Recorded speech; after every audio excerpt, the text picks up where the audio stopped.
고자 옛적에 포이씨, 복희씨라고도 하고 그 수렵사회인 걸 알 수가 있어요. 저기 이제 목축도 하고 뭐 복희씨가 천하의 임금이 됐을 때 뭘 했느냐, 임금이 돼가지고 아주 이지적인 임금이에요.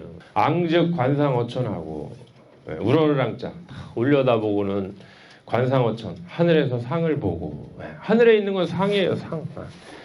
그릇이 아니야. 달나라에 가서 딱 디뎌서 만지면 인젠 그건 그릇이지. 이 당시는 상이에요. 다 1월 뭐 다 별 다 상. 그 상을 보고 구부려 가지고는 아래로는 관법어지, 이 땅에서 법칙을 봤어요. 삼수변에 갈 것자. 이 지형지물은 다 물에 좋아요. 이게 5대양 6대존이 뭐 다 지세라는 건, 산수라는 건 다 물이 만들어 놓은 그 법이에요. 법. 저 땅은 어떻게 해서 저렇게 생겨 먹었고, 요 땅 어떻게 해서 이렇게 생겨 먹었고, 다 그 법칙, 땅의 법칙, 하늘의 상, 땅의 법칙, 이거를 봤다. 그러니까 다시 말하면 그 하늘의 상이 뭐냐? 보니까 하늘에 조수지문이 있어요. 새도 있고 짐승도 있어요. 무늬가. 남쪽에 보니까 주작이라는 새도 있고, 동방에 보니까 청룡이라는 짐승도 있고, 서방에 백호라는 짐승도 있고, 현모라는 짐승. 그게 조수지문이에요. 하늘에 좌청룡 우백호 남주작 북현무에 딱 조수의 무늬가 펼쳐져 있어요. 여지지. 땅의 법이라는 게 뭐냐, 딱 보니까 알고 보니까 마땅함이요. 무슨 마땅함?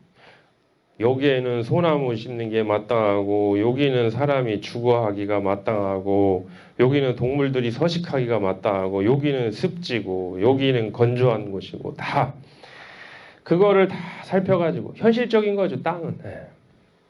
그리고 근치저신 원치저물. 그럼 그 천지 사이에 살고 있는 나하고 남, 나는 내 몸이고 타물은 다 다른 물건이고, 그러면 내 몸에서도 취해보고, 머리도 취해보고, 손도 취해보고, 발도 취해보고, 몸통도 취해보고, 보이는 거 안 보이는 거 다 취해보고, 원치점을 타물에서도 다 인식을 얻어가지고 어시에, 이런 경험적인 인식을 토대로 해서 이런 뜻이요. 어시에 시작 8괴야 비로소 8괴를 지었다. 그러니까 8괴를 지키까지 그냥 휘릭 해가지고, 그냥 누가 계시를 똑딱 해가지고 8괴를 샥샥 큰 게 아니고, 위로 봐서는 이 천상을 잘 살펴보고, 땅도 봐서 이 땅의 여러 그런 법칙도 잘 살펴보고, 가까이도 보고 멀리도 보고 위도 보고 아래로도 보고 딱 봐가지고 8괴를 지었다. 그래서 이거 갖고 뭐에다 썼느냐? 써있자. 이통 신명지덕하며 신명의 덕을 소통했고, 사람마다 신이 있다고 그랬죠. 누구든 있어요. 없는 사람 하나도 없어요. 누구든 다 있어요. 이것이. 그리고 이게 밝아요. 신은. 그런데 이 신의 밝은 덕을 우리가 정신이 좀 말하자면, 신의 밝은 덕을 뭘로 소통했느냐? 지금은 우리 뭐 바디랭귀지 말을 가지고 언어를 가지고 소통하지만 8괴를 가지고 소통했다는 거예요. 짝짝짝 그거 가지고. 그럼 저기서 번쩍 알아듣고 또 짝짝짝 화답을 하고, 이거예요. 이통신명지덕하며 또 어디다 써먹었느냐? 이류 만물지정하니라. 분류를 했어요. 만물의 그 실정을 다 분류를 했다. 이거는 말하자면 이제 폴더를 만들어 놓고, 건괴, 택괴, 이괴, 진괴, 이건 불에 해당하는 유들, 이건 물괴에 해당하는 유들, 이거는 산괴에 해당하는 유들, 이건 곤괴에 해당하는 유들, 이거는 하늘에 해당하는 유들, 다 분류도 했다. 소박하지만. 그러면 여기서 8괴 용도를 알 수가 있죠. 8괴라는 게 이걸 딱 보니까 지극히 현실적이구나. 왜? 의사소통하려고 일종의 언어 전 단계의 의사소통 도구였구나. 라는 거 하나가 알 수 있는 거예요. 그리고 실제 현실적으로 만물을 정리를 하고 분류를 하는 언어적 기능. 그러니까 여기에서는 저 발견하는 게 언어가 우리가 히스토리, 역사 이후 시대 전에, 문자 이전 시전에 전에 문자 역할을 했던, 문자가 딱 저 역할을 하는 거 아니에요 지금. 우리의 신명을 서로 소통하게 하고 만물을 다 분류해가지고 딱 개념화하고 정리하고 하는 거예요. 저게 언어 역할을 한 거구만. 저게 문자 역할을 했구나. 알 수 있는 거예요. 그래서 작결승이 이만고하야. 결승. 노끈을 매요. 끈을 매. 끈을 매가지고 망고. 그물을 만들었어요. 끈을 매가지고 그물을 만들어요. 그러면 그물에 걸리죠. 동물들이 무슨 동물? 이전 이어. 육지 동물. 전 이어. 물에 사는 동물. 물고기. 그래서 짐승도 잡고 물고기도 잡았다. 이거 다 어디서 취했느냐? 아이디어를 어디서 취했느냐? 이꾀에서 취했다. 그러면 여기에 성인의 도가 넷이 있다고 했는데 이 제기자는 상기상 역을 가지고 그릇을 제작하려는 자는 그 상을 숭상해라. 이건 이제 제기에 관한 거예요. 이 말은 그릇 문명의 이기를 8괴에서 아이디어를 얻어서 만들었는데 복희 씨가 먼저 선수 보였다. 먼저 시범을 보인 거예요. 그래서 2괴에서 그러니까 2괴 보니까 이제 이렇게 돼 있죠. 걸릴 리자. 걸리는 거예요, 이거. 음이 강한 양 사이에 탁 걸리는 성질을 이용을 해가지고 끈을 묶어가지고 달려가다가 걸려 넘어지게 하고 물고기가 이 막 헤엄치다가 통발에 걸려가지고 걸려들게 하고 이렇게 해서 수렵 먹고 살고 굉장히 실용적이죠. 일괄식 먹어야 뭘 하죠. 그 당시는 이제 수렵 사회니까 뭔가 도구가 필요하겠다. 뭔가 이 사냥할 수 있는 도구를 만들자 했는데 요 이꾀에서 탁 아이디어를 얻어가지고 또 끈을 꽈가지고 이제 그렇게 해서 먹고 살았다.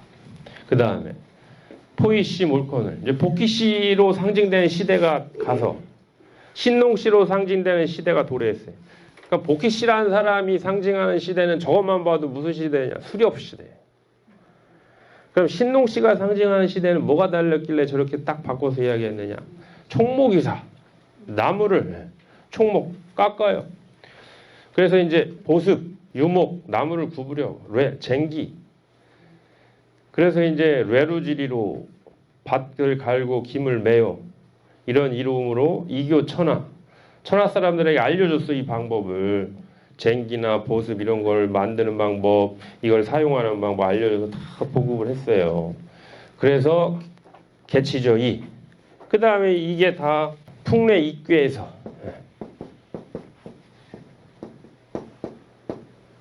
이거는 양목, 이거는 음목. 그러면 나무 딱딱한 나무, 부드러운 나무는 구부리고 딱딱한 나무는 깎아가지고 이 속에 있는 흙에서 이제 막 개간을 하는 거예요. 파서 뒤집기도 하고 여기다 씨도 뿌리고 해가지고 먹고 살게 사람들을 유익하게 해줬다. 이게 이제 농경사회죠. 드디어 이제 여기에서 뭔가 이렇게 농사도 짓고 이런 시대가 이제 도래를 했구나. 그 다음에 일중이시하야. 해가 중천에 떠 있을 때 시장을 만들어요. 그래서 천하지민 사람들을 다 오게 만들어요. 사람들만 오는 게 아니에요. 손에 뭐가 달려있냐? 천하지화. 재화를 다 들고 오게. 그래서 그걸 다 모아놔. 시장에다가. 그래서 뭘 하냐? 교역을 해요. 서로 바꿔가지고 가. 그래서 물러가. 바꿔서. 집에 가. 각득기소. 그 결과 각각 기소. 자기의 원하는 바를 얻었어요. 자기가 필요한 바를 얻었어. 개치죠. 서합하고. 이건 서합에서 취했고. 드디어 이제 교역이 벌어졌네요. 교역. 교역이 벌어질만 하죠. 이제 여기서는 물고기 잡아먹고 짐승 고기 잡아먹고 하고, 여기서는 농사를 짓고 이제 쌀도 수확이 되고, 그러다 보니까 점점점 발달하니까 이제 이 기구 만드는 사람은 기구만 만들어요. 이 농사 짓는 사람은 이제 열심히 농사 짓고, 고기 잡은 사람 고기 가득하고, 이 밥을 쌀을 먹고 싶어요. 이 농사 짓는 사람은 도구가 필요해. 도구를 만드는 사람 쌀 먹고 싶고 고기도 먹고 싶어. 그래서 일중이시, 해가 중천에 떠 있을 때 막 움직이게, 사람들이 막 여기저기 왔다 갔다 움직이게 해가지고 서합이라는 거는 씹어 합한다. 잘 의사를, 욕구를 서로가 합하게 만드는 거예요. 부합하게. 또 뭐 갖고 싶냐 이런 게, 이게 다 서합이에요. 그러니까 이게 완전히 원시교역 사회죠. 이때에 이제 맹자의 그런 대목이 이제 나오는 거죠. 어떤 사람이, 맹자가 이 얘기를 해요. 다 예전에 이랬었다. 그래서 그냥 소박하게 자기 필요한 거 얻고 자기 남는 거 주고 이렇게 해서 잘 살고 있었는데, 어느 교활한 놈이 다 언덕에 올라와가지고, 언덕농자에 언덕에 올라와가지고 슉슉슉슉 살폈다 이거예요. 그러니까 여기 예를 들어서 여기는 쌀이 엄청 많이 나와요. 여기는 이제 쌀이 하나도 없어. 근데 막 시장이 만들어지고 이럴 형편이 아니야. 얘가 가가지고 쌀을 이제 싸게 떼어가다가 여기다가 팔아요. 그리고 여기서 이제 이익을 취하는 거예요. 이 장사로 인한 이익의 개념에 대해서 맹자는 그걸 농단이라고 표현을 하는 거예요. 시대가 그렇게 바뀌었다 이거죠. 이런 거 아비트리지라고 하죠. 재정거래, 재정학에서는. 근데 요즘은 이것도 힘들어요. 왜냐하면 정보화 시대가 돼서 어떤 조그마한 차이가 발생이 되면 바로 치고 들어와요. 예전에는 아프리카에 들락날락하는 사람이 거기에 가면 이거 싸대, 그럼 거기서 뛰어다가 아무것도 모르는 한국 와가지고 팔고 그랬지만, 지금도 물론 그런 면은 조금 있지만 예전에 비하면 거의 시차 갭이 없어요. 근데 이제 요때만 해도 이런 게 이제 가능을 하고, 교역, 원시교역 사회였다 이런 거죠. 그러다가 신농시 시대도 갔어요. 그러면 이제 복희씨 수렵시대, 그 다음에 신농씨 이제 농경사회하고 이제 물물교역도 하다가, 그 다음에 신농씨도 이제 시대가 딱 가고, 황제 요순으로 상징되는 시대가 도래를 했다. 그럼 황제 요순은 어떤 시대냐? 통기변, 그 변화를 통해서 삼인불권하며 백성들로 하여금 불권, 게으르지 않게 했어요. 그래서 서경에 보면 욤임금이 한 일이 이런 거예요. 봄이 온다. 그러면 다 이제 사람들 와가 씨 뿌리게 하고 다 하고, 여름이 왔다. 그러면 이거에 맞는 일을 하게 하고, 가을이 왔다. 겨울이 왔다.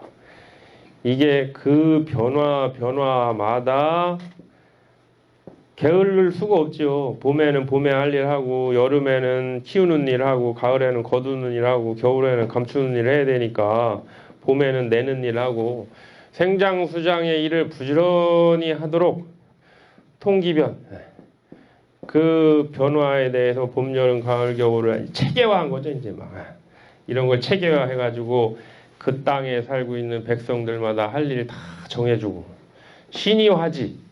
그런데 그렇게 교화를 하는데 무슨 방법으로 했느냐?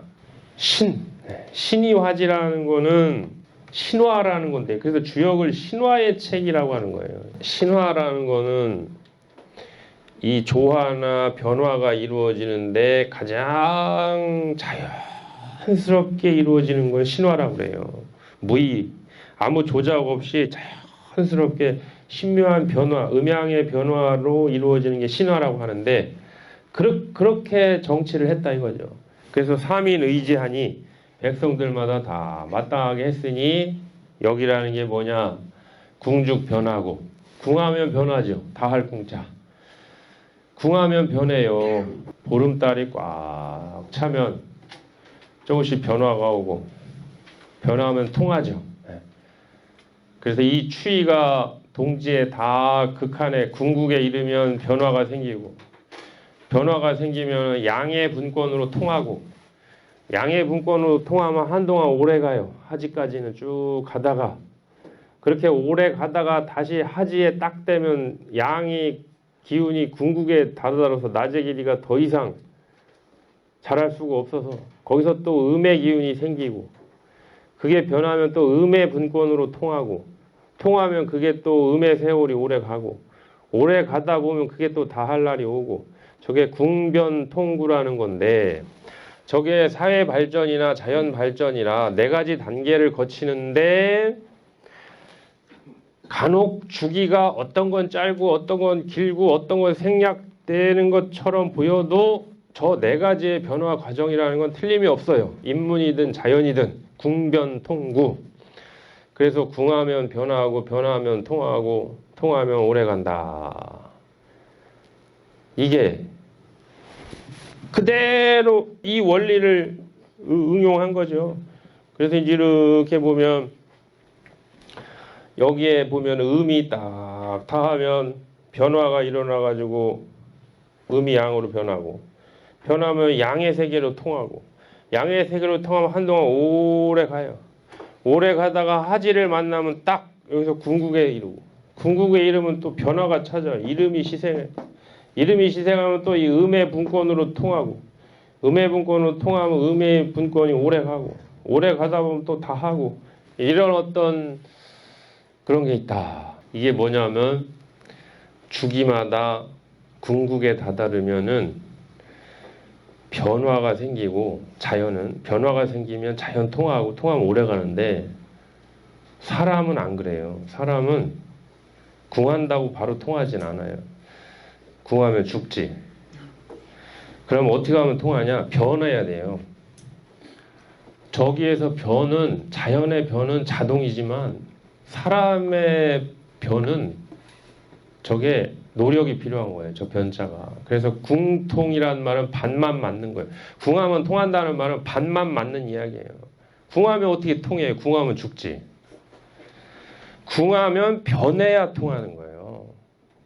그러면 궁하면 이게 어디에 궁인지를 알아야지. 지금 양이 궁극에 다다른 건지 음의 궁극에 다다른 건지를 알아야 내가 어떤 발걸음을 할지 변화의 제스처를 취하지 이걸 거꾸로 변화를 한답시고 한다. 그럼 그것도 문제지요. 그래서 자천우지 하늘이 도와서 길하여 이롭지 않음이 없다. 황제 요승이 수의상 저기 나오네요. 의상 시대에 옷과 치마를 입어가지고 자기들이 옷과 치마를 만들어 입어서 천하가 다스려졌다. 되게 재밌는 표현이에요. 치천하가 아니고 천하치. 치천하는 천하를 다스리는 거고 천하치는 천하가 다스려지는 거고 이게 다 어디서 취했냐? 건곤에서 취했다. 건곤. 아까 이야기한 건곤. 하늘 땅에서 묘님금 순임금이 그거를 아이디어를 취한 거예요. 옷 만들 생각을 한 거예요. 천지를 보고 천지를 보니까 내가 소천지인데 얘가 상체고 얘가 하체구나. 얘가 위에 있고 아래에 있구나. 얘가 위에 있는데 얘는 하나로 이어져 있고 둘로 갈라져 있구나. 나의 상체도 하나로 이어져 있고 둘로 갈라져 있구나. 천연이지왕. 얘는 현색이고 얘는 황색이구나. 그럼 나도 위에는 검은색 걸치고 아래에는 누런 치마 걸치자. 그래서 곤께 황상만 나오고 현이는 안 나오지만 생략되어 있는 거예요. 그런데 이게 무슨 의미냐면 수의상 이 옷과 치마를 내 몸에 걸쳤다는 건 무슨 의미냐면은 내 몸에 천지를 걸쳤다 이런 거예요. 그래서 내 몸에 천지를 걸친 이상 천지가 만물을 변화하게 하는 아무것도 하지 않는 것 같지만 모든 만물이 천지의 덕으로 큰 대덕으로 생장수장을 다 이루어내는 것처럼 나도 내가 천지의 덕을 상징을 하는 이 옷과 치마를 입고 그런 무의 정치를 해야 되겠다라는 각오예요, 저게. 그러니까 우리가 골룡포든 뭐를 걸친다는 의미는, 골룡포도 왜 걸치는 줄 아세요? 용이 상징하는 게 뭐냐면 비를 내려주는 거예요. 만물을 윤택하게 해주는 비를 내려주는 게 용인데, 그 용을 내가 입고 있다 무슨 의미냐? 만민들에게 우로지택, 덕택, 혜택, 은택, 고택을 내가 내려주겠다라는 각오의 표시예요, 그게. 그래서 용이 있는 옷을 입는 거고, 그 원조가 이 양반들이에요. 이 사람들은 용이 그려진 옷을 입는 게 아니라 아예 천지를 입고 있었던 사람들이에요. 천지. 아, 나는 천지가 만물한테 주는 그런 혜택을 주는 것처럼 나도 만백성들한테 그런 무의화의 정치를 내가 해야 되겠다 라고서 황제 요순이 의상을 딱 걸치니까 천하가 다스려졌다. 그러니까 레금만방, 화피초목하고 레금만방이라 천자문에 보면 그 당시에 시제 문자하고 내복 의상이라 추양국은 요 노당이요 조인벌제는 주말은탕이라 좌조문도하고 수궁평장이라 애육여사인 신봉용군 하이일찬이 솔빈교환이 쭉 나오죠. 거기에 보면 그 시제 문자 내복 의상 여기에 먼저 문자가 이제 뒤에 나오는데 의상이 이제 그럼 왜 의상이 만들어졌느냐? 먹고 살 거는 이제 됐어요. 어느 정도 잡아먹다가 심어먹다가 바꿔먹다가 그러면 식다음에 의죠. 먹고 살아야 하니까. 그래서 이제 의상 사회가 여기서 만들어요. 그러니까 의상의 원조는요 천지예요. 천지. 요즘 의상학 하시는 분들이 들으면 기겁할 이야기지만 의상의 모델이 천지라니까요. 이 제일 오래된 전거에서 그렇게 지금 이야기를 하고 있는 거 아니에요. 의상의 시조가 누구냐? 윤닝금, 순닝금입니다. 황제. 이 양반들이 그러면 그걸 만들 때 원 모델이 어디에 있느냐? 하늘 땅이다. 그 하늘 땅이 어떻게 생겨먹길래 그렇게 됐느냐? 이렇게 결국 의상의 모델은 효예요. 효. 이 괴효. 이제 이 뒤에 쭉 나오는데 그거는 마치겠습니다.